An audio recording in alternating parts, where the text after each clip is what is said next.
Rare is the gift of grace. The forward is the words before the other words that foretell arrival. Yours. Here. Alas, there is no way to tell the future about a life that is timeless, the context of which defies that which one may present as real in any sense. Welcome, travelers. Sex appeal is 50% what you've got and 50% what they think you've got. Sophia Loren. I love this idea. I love this phrase, and I would have loved her, and why not? I do. Who cannot be enchanted by she who loves and lives at the Waldorf Astoria Hotel? Rome is so boring, really, unless the muse is interested. I imagine that when my very own muse steps foot into the wonderland of a Waldorf Astoria Cavalieri suite. By the way, she has done this. And she has done this on her birthday, looking off of a balcony over the Vatican on a very full moon night over Rome. Ah, yes. When she steps foot there, that Rome will again open like a flower to her as the new spring. She may never be seen again in public, except, of course, for demure salon engagements at the Beaux Arts, or state receptions and the occasional indiscretion in the fountains of Versailles. It's an interesting turn of disposition. Is it amusing or amused? Yes, I am amused. I live with a muse in a museum. I am bemused by her and her muse, and they love to tease me in a perfect Gemini stereo mermaid sonata. Sophia who? Well, it's more like which? I keep a candle in an upstairs window, away from the wind, in case she stumbles by on her way home and she may need some warm soup. I keep the kettle just off the boil. Alive only once? Me? Hardly, madam. Have we met? I have survived where no others have. I have been beaten and broken, and I am weathered, and I am tired. But I am alive, and I remain amusing, no? I have been asked to leave better establishments than this. I am amusing. Yes, I dance. Do you care? A drink? Well, only when you ask. A perfect evening in the cold breath of fall's crispness, and I think there may be some moss between my toes. My forgotten shoes are a delight. Dare I ask my muse to endure my cavalier bohème? Oh yeah, I would risk it all for her stray eyelash upon my cheek. I have known you, dear listener, for 1,000 lifetimes, and still, in this one, I seek to amuse you, and to be amused in the amusement of you. The muses have it, then? You know, just when I think it's not so, a walnut hits the earth with a crack outside my window. The roof is leaking. I smell warm sheets being smoothed in the morning's barely breaking vermilion and orange cream windows a-washing. Let's take hands and travel the next 1,000 lifetimes amused and amusing. Someone needs to remember all the punchlines, okay?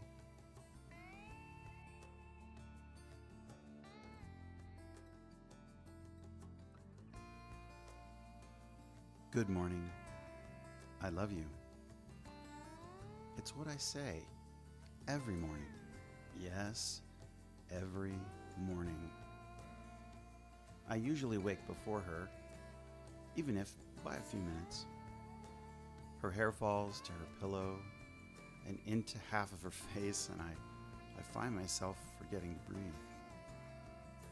She suspends reality for me, just for a moment.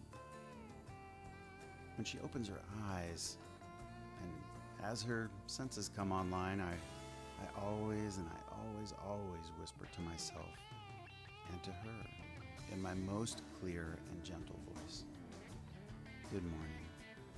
I love you. There's always a pause between the two phrases, just to convey the gravitas of what I'm saying and to give it that soft lilt that I mean it to carry. Oh, I am grateful. Oh, yes, I am grateful that she is there. I cannot think of her not being there, not at all.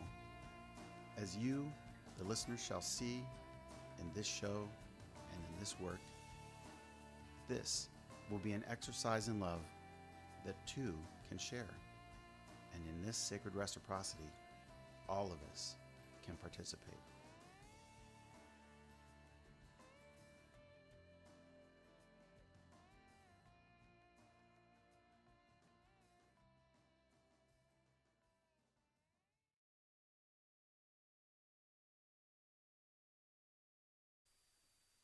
Heartwood.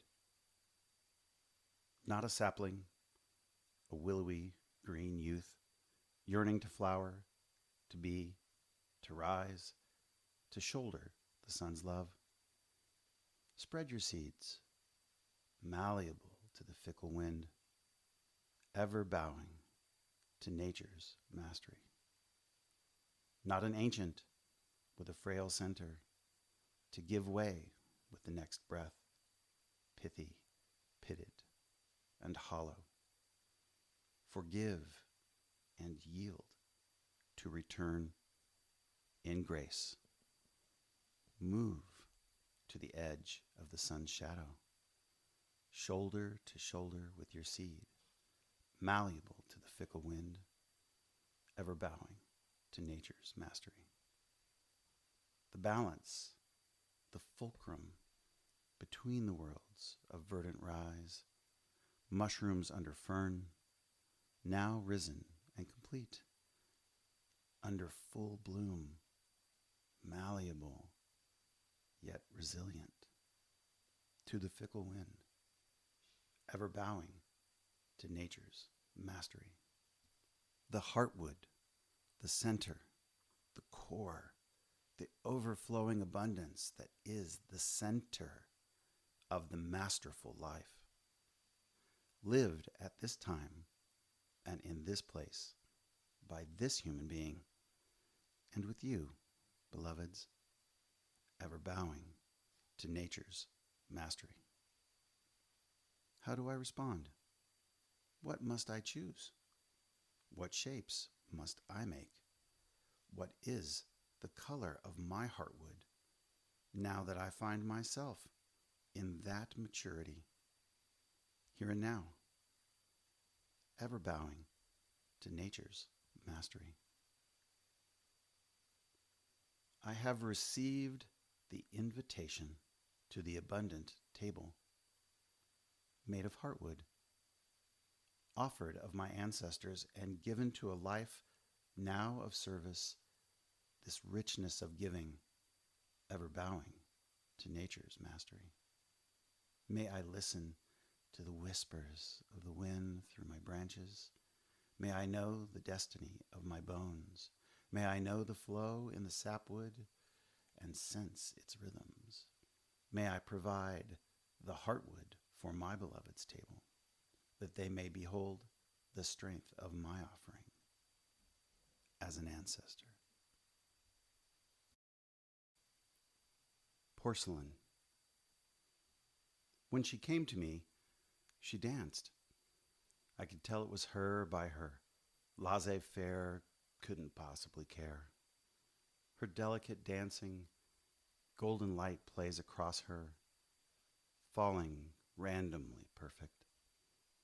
The tears of my laugh rain on the tin roof, on shiny obsidian of my waxy shoes. The porcelain in my hands pulls like hot sugar taffy. Burning, sticky, liquid love, bare china, white daydreams. Soft plush velveteen against my skin, she molds my hands into calla lily bowls. Soft and rigid to yield purpose. Sugar bowl, container of sweetness and addiction, molded without a whisper. Every moment, movement, and curve, depicting the form that is beauty. I overflow. Heavy, heavy hangs the fruit of your love. Rich, ripe berry clusters huddled together against chill before dawn. Tight skin retains the flavors of the sun's sweet life-giving. Thin, dripping sugar love. Should I anticipate harvest? What is it that you reveal to me? Will your flowers be full and unctuous as your blushing skin begs me? How I desire you. In that not knowing, suspended for a moment, in a void of promise, you reveal nothing. Propelling me into my life filled with wonderment, prolonging my longing to dine as your guest. Inquiry and desire. We toil for hours on language. Words cannot seem to fill that space between inquiry and desire.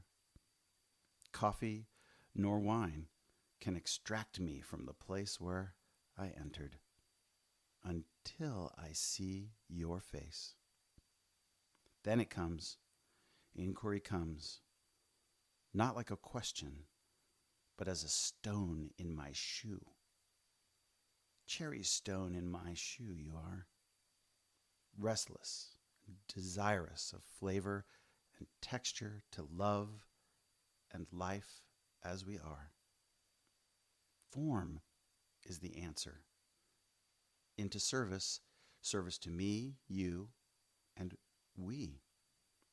Application and practice applied to divine irritation. I am compelled forward into the places that might be. The cracks into which I have never peered. They are filled with golden threads of light and discovery. I harness and pull and weave it now into my mind and life. Inquiry and desire yield their true power as I take them as my tools up. I hammer the mirror until it reflects my future self. I craft from inquiry and desire, loving you more each moment. Plant, plow, harvest, repeat. The abundance of my love for you started with the seed from your heart within mind. The wonder of inquiry now arriving as discovery of those worlds that are known and hidden.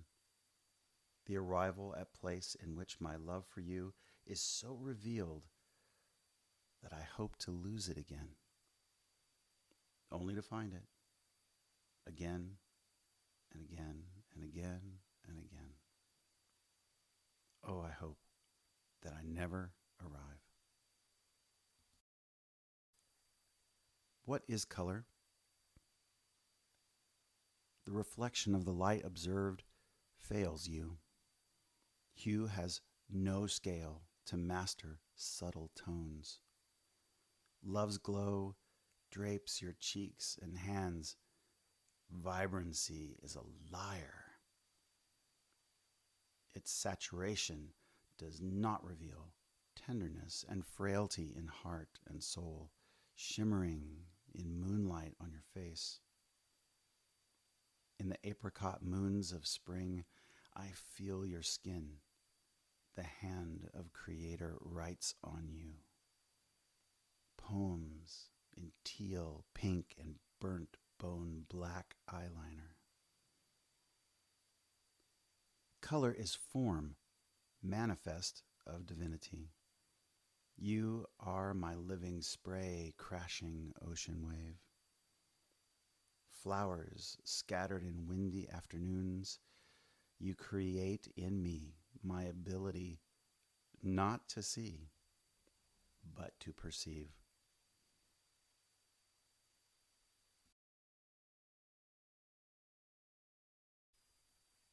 Florence, in your eyes. I saw in your eyes something I had not witnessed.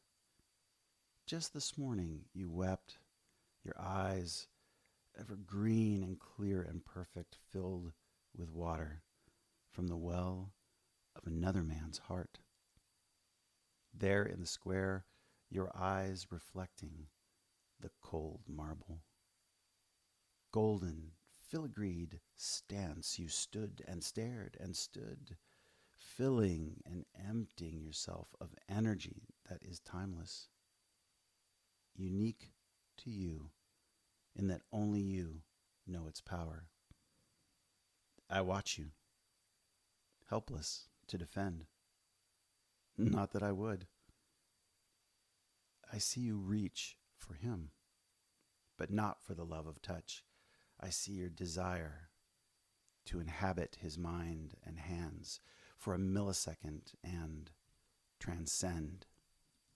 There in the bright fallow sunlight of the temple, you wither slightly as you breathe his air. Then you turn your face to me, full of tears, mercy, grace, and awe. You say that you love me, and for a brief moment, all that was, is, and all that will be, comes in floods.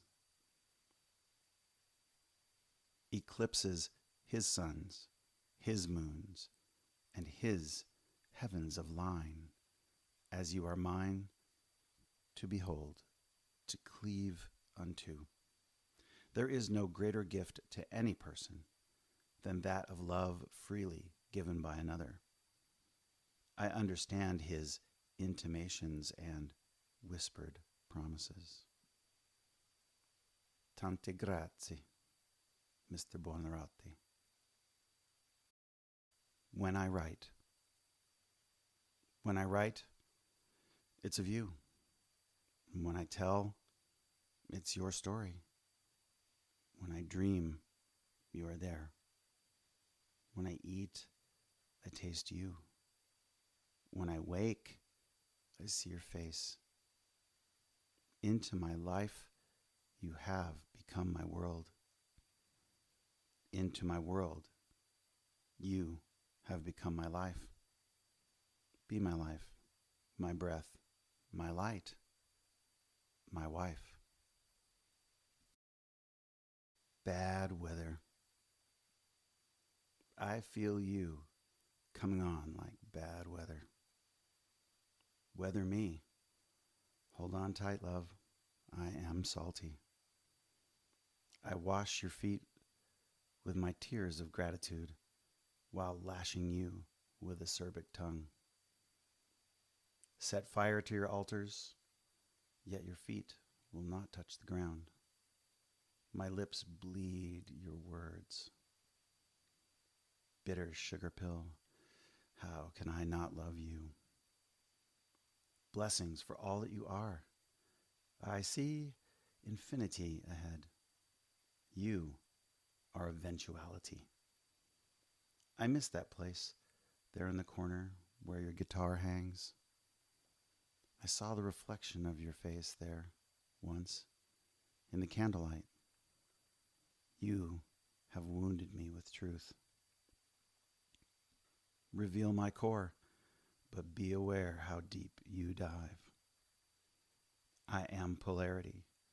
I am sweet sting. I am infrared burn. I am yellow ochre. I am the iron in your blood, from exploding star to form you. Yet I can temper my ways as the lover you draw in image. My magic will not yield to you, but you are my moon siren. I am yours. I hope that you will know me for all that I am, yet nothing to you until known as that.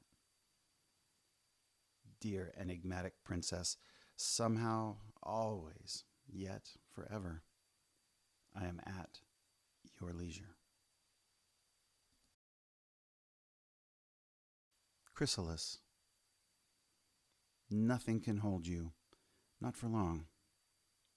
No capsule of potential can withhold your splendid gifts.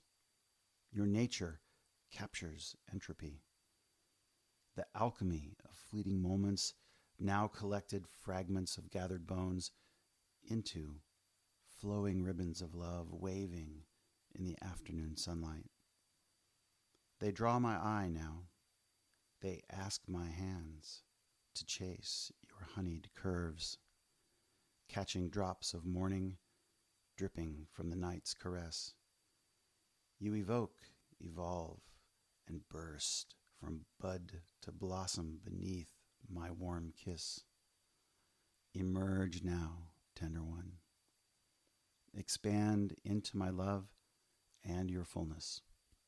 Stretch your new life awake, and I will breathe into you and across your back, drying the crystalline panes of color that fill your fragile cellophane wings, snapping now in the open air, beating the cadence of the Creator's form.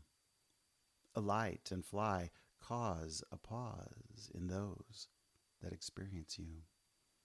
Bathe in the nectar of flowers that I lay before you to nourish your soul and presence, your capacity to cause and create the wonder of what can be as you do. Emerge and know He who loves you in all your forms.